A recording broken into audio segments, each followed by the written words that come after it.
حبايبنا اللزم الطحينية البيضاء والطحينية الحمراء، مش بس لانه في كتير مغتربين طلبوهم مني وناس من الجزائر حبايبنا اللزم قالوا لي مش موجودة عندنا، ولكن لانه اني اعملها في البيت عبارة عن اشي ممتع وبحس الواحد ايش بالانجاز. وحعملكم وصفة بالطحينية البيضاء ووصفة بالطحينية الحمراء وتشوفوا الفخامة كيف. سمسم ابيض ني من اي محل، مش غالي كتير ومتوفر، وبدي مقلاية او طنجرة نون ستيك هيك لونه اسود تيفال، وبنزله في المقلاية.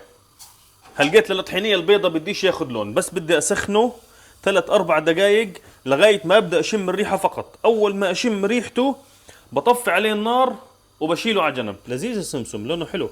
وبجيب صينية وبنزله في الصينية وبأفرده زي هيك، وبديش اياه يبرد تماما، بدي يضل دافي، ولكن على الاقل بدي اياه يوقف استوى، يعني عبل ما اجيب المطحنة تبعته واجهزها. اي محضرة طعام او مطحنة بهذه الشفرة. الطريقة اللي بدي افرجيكم اياها اليوم هي افضل طريقة. ليش؟ لانه ما فيها اضافات ما لهاش لازمة.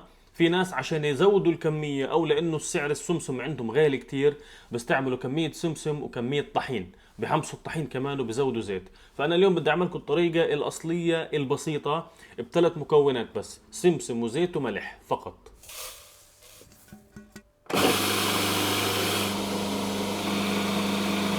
بعد 3-4 دقايق حيصير عندي اشي شبه البودرة. عشان نحول السمسم هذا من بودرة الى طحينية هيك دايبة زي العسل، اللي بدي اضيف عليه شوية زيت. الان ممكن اجيب زيت سمسم من المحل، ولكن ممكن استعمل زيت بدون اي طعم، زيت نباتي، زيت ذرة، زيت خضار، ما في اي طعم، بس عشان تصير دايبة هيك وزي الطحينية، زي العسل، زي الطحينية.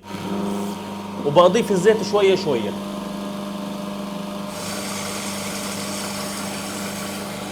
بدأت تصير عندي الطحينية اللي بدي اياها، بشوف القوام كيف وبكمل اذا بدي. الان بدنا نضيف ملح، مبدئيا ملعقة صغيرة مليانة وبضيفها، وبعدين بدوق وحسب الطعم، بس ما تكون مالحة كتير. يا سلام على الريحة ما اطيبها، ما شاء الله، بسم الله. يا سلام،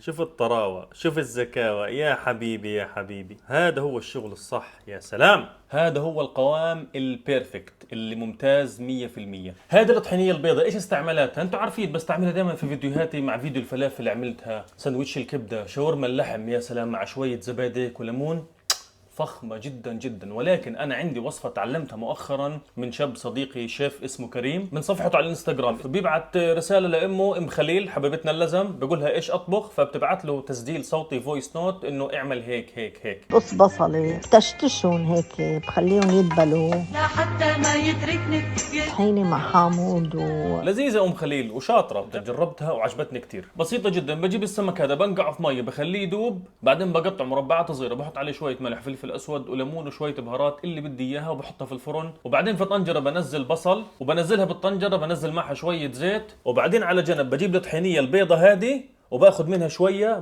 ملح وشوية ليمون، وبحركها منيح وبزود عليه شوية مية وبضيفها فوق البصل وبسبكها هيك 3-4 دقائق، بتصير جاهزة. بعدين في صحن التقديم بطلع السمكات من الفرن، بفردهم في الصينية، بحط عليها خليط الطحينية بالبصل الزاكي المرتب هذا، وبعدين بزينها من فوق باللي بدي اياه، صنوبر مقلي، اي نوع مكسرات، بقدونس، ليمون، شوية بهارات، سماق، كمون، مش عارف ايش. يا جماعة الخير الأكلة هذه طيبة.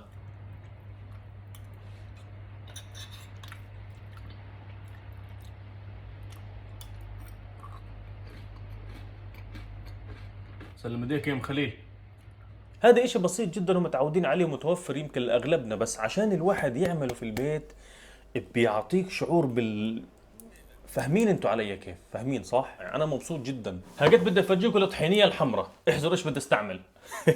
سمسم طبعا، بجيب نفس الكميه ونفس المقادير، كله نفس الاشي، ولكن بدي احمصها بزياده، وبضل اقلب لغايه ما اشم الريحه، وبكمل بعدين لغايه ما يصير عندي لون بني غامق. يا سلام على اللون والريحه والدخنة، بتحس حالك مارق في الشارع جنب مطحنة أبو جوليا لكافة أنواع الطحينية البيضاء والحمراء. لما يصير اللون البني هو الغالب بطفي النار على طول وبسرعة بنزلها فيها.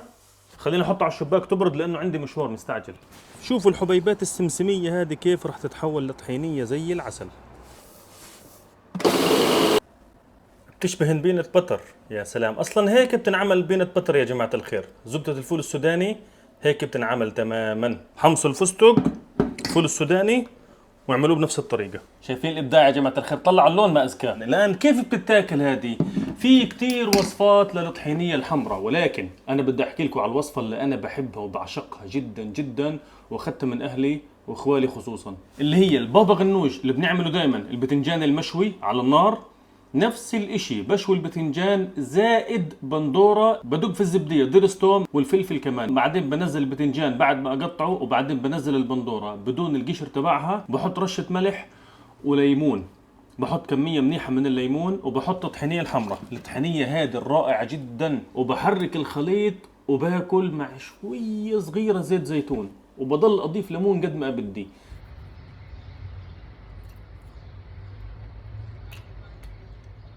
ولو البتنجان مقلي بكون اطيب لسه. هذه اطيب وصفة بتنجان مشوي ممكن تاكلوها في حياتكم. حبايبنا اللزم، جربوهم واعملوهم، انبسطوا عن جد. فيها شعور حلو لما الواحد يعمل شغلة زي هذه في البيت. وابعتوا لي صور. وين السمك في الموضوع؟ تحت. في بصل. يا سلام على الليمون. بدي اخذ صنوبر وخبز بس. دوقي انت بس.